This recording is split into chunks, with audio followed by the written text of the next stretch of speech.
भाई बहनों को जय मसीह की। मैं पास्टर सैमुअल सिद्धू जी। और भाई और बहनों, आपके साथ मैं एक और टेस्ट मनी के साथ आया हूँ जो अभी हम आपके साथ शेयर करेंगे। तो हमारे साथ हैं प्रभु की दासी प्रेमलता जी। वो अपने जीवन की गवाही आपसे बांटना चाहती हैं, तो आपने ध्यान दे कि उनकी गवाही को सुनना है। और मैं आपको बताऊं कि हम लोग इन्हीं के घर पे ठहरे हुए हैं, और आज हमने विचार किया कि इनकी भी टेस्ट मनी जो है रिकॉर्ड करके कुछ लोगों के साथ शेयर की जाए, ताकि कुछ लोग जो हैं अभी भी डाउटफुल अपनी लाइफ को जो चला रहे हैं वो ये टेस्ट मनी को सुने और देखें, अपने जीवन को पूरी तरह ना बदलें। तो इनके घर पे हम रुके हुए हैं। इनका ये घर का आंगन का पिछली साइड पे है, उधर बैठे हुए हैं हम लोग। तो चलिए हम आपको मिलाते हैं प्रभु की दासी से, तो उनसे पूछते हैं कि वो कैसे प्रभु में आए हैं। तो पास्टर जी, आप कैसे मसीह में आप आए हैं, और हमारे जितने भी बहन भाई हमें ऑनलाइन देखते हैं आप उनसे बताइए आप कौन से धर्म से बिलोंग करते हैं, और यहाँ का कैसा रहन सहन है, कैसे आप लोग मसीह में आए हैं, और किन किन चीज़ों का आपको सामना करना पड़ा अब तक का अपना एक्सपीरियंस आप शेयर कीजिए। सभी को जय मसीह की। मैं प्रेमलता लल्हारे। मैं बालाघाट डिस्ट्रिक्ट ब्लॉक लालबर्रा से। और मेरी टेस्टमनी ये है कि हम पहले से ही पैदाशी ही मूर्ति पूजा वाले थे। हालेलुया। और मूर्ति पूजा में ही हम लोग अपना जीवन यापन करते थे। उस टाइम में हमारी मम्मी भी थी और इतना पूजा पाठ करते थे कि मैं तो उम्र में कम भी थी, लेकिन उस उम्र में कम होने के बावजूद मैं रात और दिन का बराबर उपवास, नवरात्रा का जिसको कहते हैं, नवरात्रि वाला उपवास रात और दिन बराबर करते थे। और उसी बीच में उससे पहले मतलब उसी बीच में जब 8 दिन 9 रात का जो उपवास करती थी, उसी में मुझे दुष्ट आत्मा आती थी, जिसको कहते हैं कि जिसको जिसको हिंदुओं में कहते हैं शारदा है करके। और वो जो दुष्ट आत्मा मेरे अंदर खेलती थी। और मम्मी उस टाइम में थी, हमारी मम्मी भी मेंटल हो गई। वो भी उपवास प्रार्थना करती थी। घर में बहुत ज़्यादा मूर्ति पूजा, बहुत ज़्यादा हिंदुओं में हम उस पर बिलीव करके चलते थे। लेकिन उसी बीच क्या हुआ कि अचानक हमारी मम्मी की डेथ हो गई। पता नहीं उसकी वजह से हुई डेथ। हाँ, वो जो दुष्ट क्योंकि आत्मा थी। अचानक, हाँ, अचानक मम्मी की डेथ हो गई। तो हमने ये सोचा कि हम इतना पूजा पाठ करते हैं, इतना हम परमेश्वर को भगवान कहते हैं, परमेश्वर नहीं, भगवान को इतना मानते हैं, इतनी देवी को मानते हैं, तो हमारे लिए आड़ क्यों नहीं हुआ? हमें हमारी मम्मी को बचाया क्यों नहीं? हमारे से क्यों हमारी माँ को छुड़ा लिया? ऐसा करके जब माइंड में आया, तो हमने उन चीज़ों को, मेरा मंझला भाई है, उसके दिमाग में भी आया कि हमारी माँ को क्यों ले लिया। क्योंकि हम उपवास प्रार्थना करते हैं, उपवास और इतना रात और दिन का मीन्स पूजा पाठ, जितना भी खर्च लगता है, पंडित को लाना, और क्या कहते हैं, माताजी बोलते हैं, हिंदुओं में माताजी बोलते हैं, घर पे ला करके घर का बंधवाना, बहुत सारा काम किया, लेकिन उसमें कोई फ़ायदा नहीं हुआ। फिर धीरे से माइंड सबका डिस्टर्ब हो कि हमारी माँ हमारे से निकल गई है, अब हमें इसे छोड़ देना है। उसी बीच में मैं उस टाइम में मैं शायद 10th या 12th क्लास में थी। 12th क्लास के बाद मैं कॉलेज के टाइम में, प्राइवेट कॉलेज करने के बाद टीचिंग लाइन पे चले गई, पढ़ाने के लिए मैं स्कूल में चले गई। जब वहाँ स्कूल में गई, प्राइवेट स्कूल है, प्राइवेट स्कूल में एक टीचर आता था जो प्रभु यीशु मसीह पर बिलीव करता था। और जब वहाँ कार्यक्रम हुआ तो उनने सारे टीचरों, पूरे स्टाफ को इनवाइट किया। और इनवाइट किया तो उसमें मैं भी गई। मैं नहीं जाना चाहती थी, लेकिन पता नहीं खुदा का इच्छा क्या था, फिर उसमें मैं भी गई।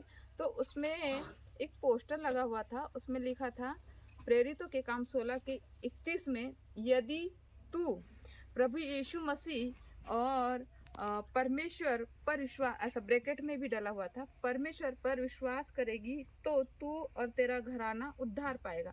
तब मैंने सोचा कि ये यीशु कौन है, ये परमेश्वर कौन है जो एक के विश्वास के द्वारा पूरा घर को उद्धार, छुटकारा, चंगाई मिलेगा, जो घर बचाया जाएगा। उद्धार मीन्स बचाया जाएगा। तो ये चीज़ मेरे माइंड में दौड़ते दौड़ते फिर धीरे धीरे वचन हुआ, वचन के बाद प्रेयर हुआ। तो उस प्रेयर में परमेश्वर का आत्मा ने अंदर से मुझे एक रोना सा आवाज़ निकाल कर प्रभु ने कहा कि अब इस पर चल। उस दिन से धीरे धीरे मुझे उस टाइम में नया नियम दिया गया। मैं नया नियम पढ़ते रही। फिर ऐसा कार्यक्रम होते रहे तो पास्टर हमारे लालबर्रा में है, मीन्स हमारे स्टाफ के ही लोग बुलाते थे। दूसरे कार्यक्रम में गए तो उसमें मसीह विरोधी लोग आ गए, उसमें बजरंग दल वगैरह जो भी हैं और आरएसएस के लोग आए, एकदम से खड़े हो गए और सबको मारने लगे। जो स्टैंड होता है माइक का, वो स्टैंड को पटक के, वो पास्टर जो थे उनको भी इतना मारा, मुझे भी एक थप्पड़ मारा। मैंने तो बोला क्यों मारते हो, फिर उस पास्टर को खींच के लाए। ऐसा बहुत केस भी चला। फिर उसके बाद धीरे धीरे मैं प्रभु में उसके वचन के अनुसार मैं बनी रही और वचन के अनुसार फिर भी मेरी लाइफ पीछे ही हटती जा रही थी, लेकिन उस वचन के अनुसार मैं बनी रही।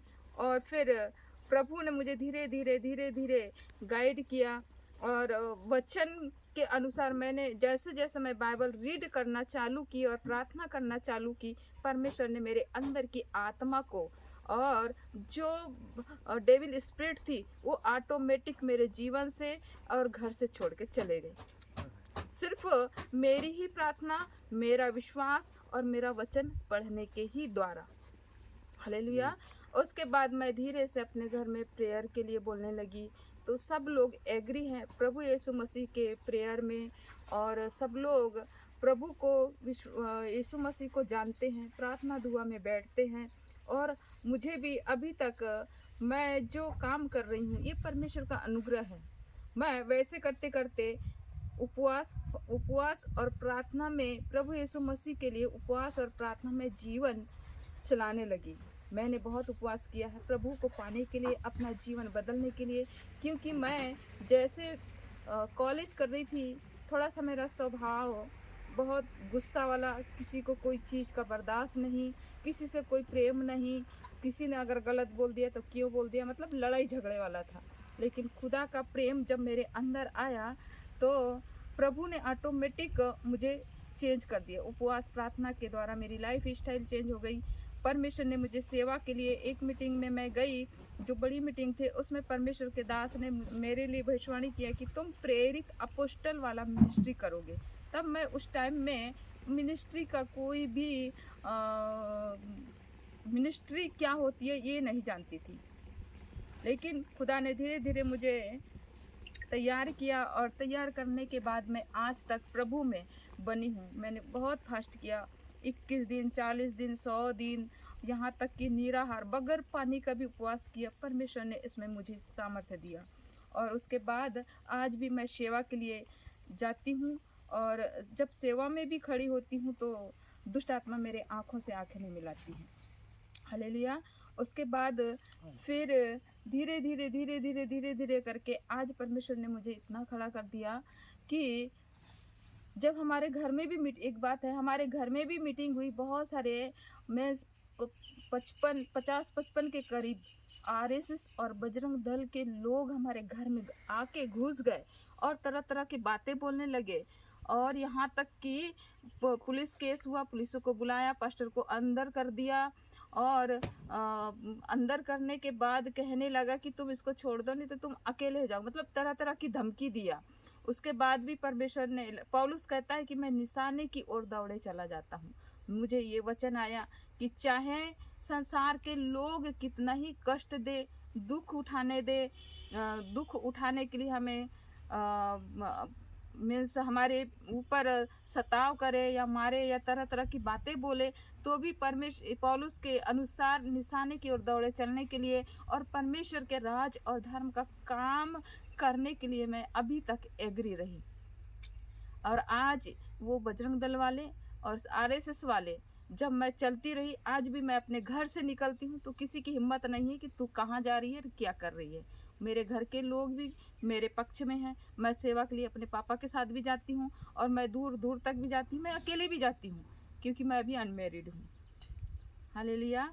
क्योंकि खुदा ने मुझे, जब मैंने सोचा कि मेरी लाइफ परमेश्वर के लिए मैंने दिया है, तो मैं चाहे, पौलुस कहता है जीवित रहना मसीह में, मर जाना लाभ। तो ये जीवन प्रभु के लिए है, जीना है मेरे मसीह के लिए और मर जाना मेरे खुदा के लिए।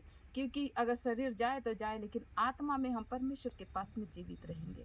और अभी से लेकर के आने वाले समय तक प्रभु का काम के लिए मैं डटी और अड़ी और खड़ी रहूँगी।